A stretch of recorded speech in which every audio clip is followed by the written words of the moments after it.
All right, I'm here with the former selectman of the town of Bethel, Alice Hutchinson. You are considering a run for the state senate seat in the 24th district. Your convention is coming up tomorrow, so thank you very much for giving me the opportunity to interview you today. And this will be up tomorrow for everybody to see. So, real briefly, why don't you tell me a little bit about yourself? Well, first of all, Al, thank you very much for taking the time on this lovely Sunday afternoon to give me a chance to do this interview with you after a long convention weekend. If I look a little sleepy, please excuse me. I understand. All but the first 2 years of my life, I've lived in Connecticut all my life. Southern Fairfield County was where I grew up, and I moved up here when I got married in 1979. Raised my 2 children in the Bethel school system to a point, then moved them to private schooling for religious reasons.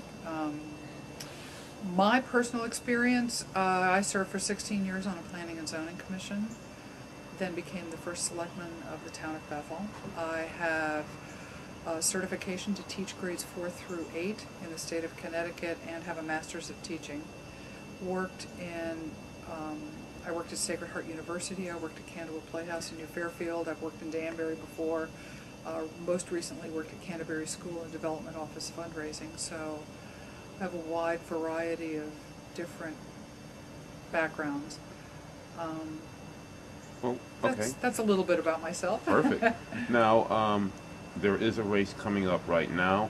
Why don't you tell me some of your concerns about what is happening in the 24th district? Give me your 3 top issues about the 24th district that are on your mind, and what would you do if you were elected state senator to address them? There's several issues.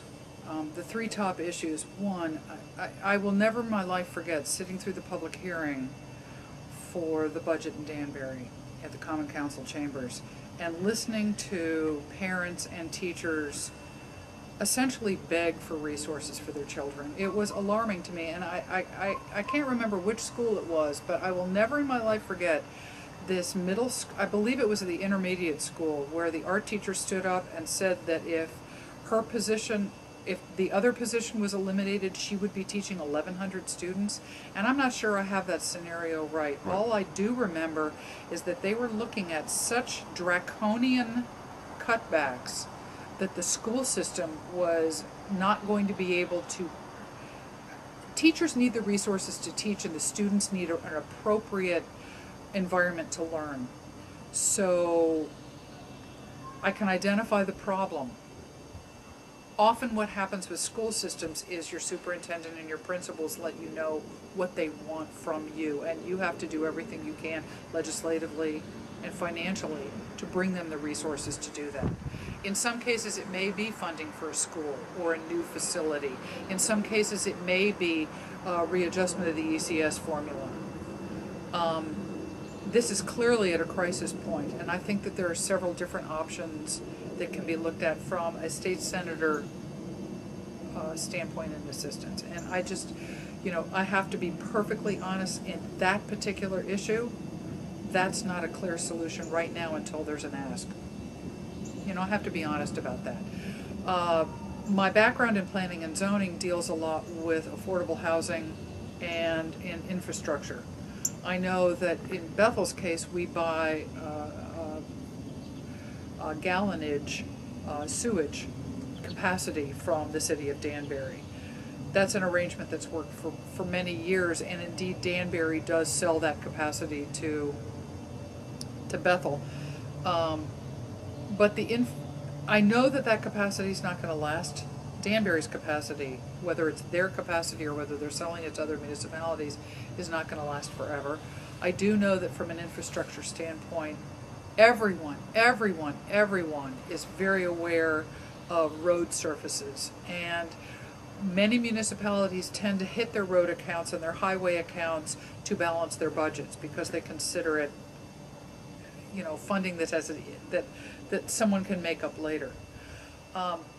When I was a member of the Housatonic Valley Council of Elected Officials, a lot of those infrastructure improvements, the grant money that came from that was asked of the legislature, was facilitated through, and there was a regional solution to it.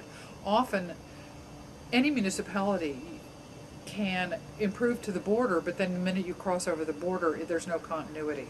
I do know that there's curb cut consolidation plans. I do know that there has, years ago, I was involved in the I-84 upgrade.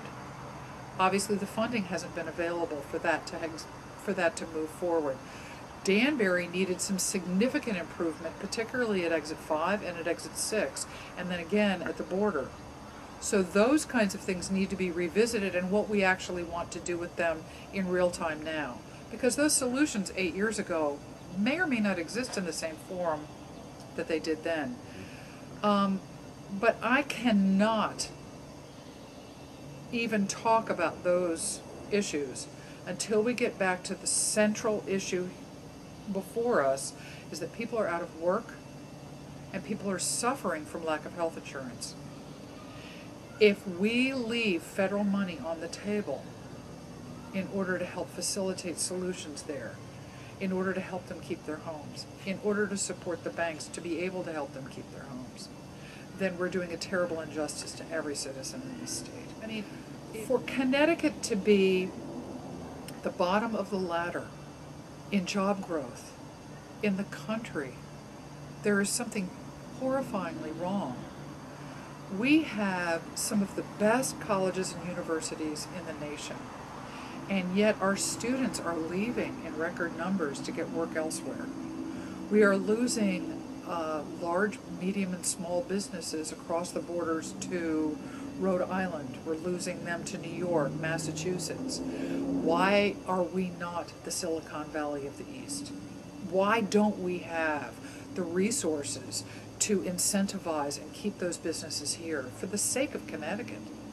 So when you have a crumbling infrastructure, when you have the public school systems all needing assistance in order to maintain our educational standards or improve our educational standards so that we are eligible for federal stimulus, for federal money, stimulus money for the shovel-ready projects, and education money when Tennessee can't be the only player here. You know, seriously, we can't leave money on the table. Our citizenry depend on that. They need jobs. They need to be sure that their jobs are going to stay at or near their homes. They need to keep their homes. And I'm not convinced that this legislative session brought any of those issues to the table, or I as a taxpayer I myself am not confident that they answered those questions for me. There's two Democrats in the race. Can you tell me why you feel you're the better choice to run against Senator McLaughlin in November? I really wanted to take a good look at and explore, frankly, whether people in Danbury, because it's a larger municipality, could accept someone from outside of its borders. Danbury is the largest municipality of the four. Bethel, New Fairfield, Sherman. I mean, I've worked in Bethel. I know people in Sherman. I've worked in Danbury. I know a lot of people in Danbury. But I had to be able to ask people if they would accept me as a candidate, and I was more than warmly received. I do anticipate being the candidate tomorrow at the end of the convention. I don't count chickens before they hatch. Okay. But I don't, because I don't think that's fair. But if it were to take the next step, I would welcome the dialogue. I mean, I have, as a first selectman, we found regional solutions to the issues of infrastructure, of cooperative, purchasing sand and salt. I mean, there were lots of solutions in the day-to-day operation of a municipality that you have to engage in regional solutions. So I worked very well with Mark Boughton at the time that I was in office, because I firmly believe that the day the election is over, you need to do the work. The work is what's important. Representing your citizenry, getting funds back into the district, and writing legislation that will make people's lives better. When we talk about the 24th district, people usually will talk about Danbury and Bethel a lot, and sometimes leave out New Fairfield and they leave out Sherman. They feel like they're not being somewhat represented either. What can you say to the people in Sherman and the people in New Fairfield, specifically about what you would do for those two areas? I've spent a great deal of time in Sherman and New Fairfield recently, and actually, having worked in New Fairfield, I know the community quite well. I think that with Danbury, Sherman, and New Fairfield, one of the most important issues that brings those three communities together is the lake. The lake itself is absolutely, without question, what's on the focus of most people's minds.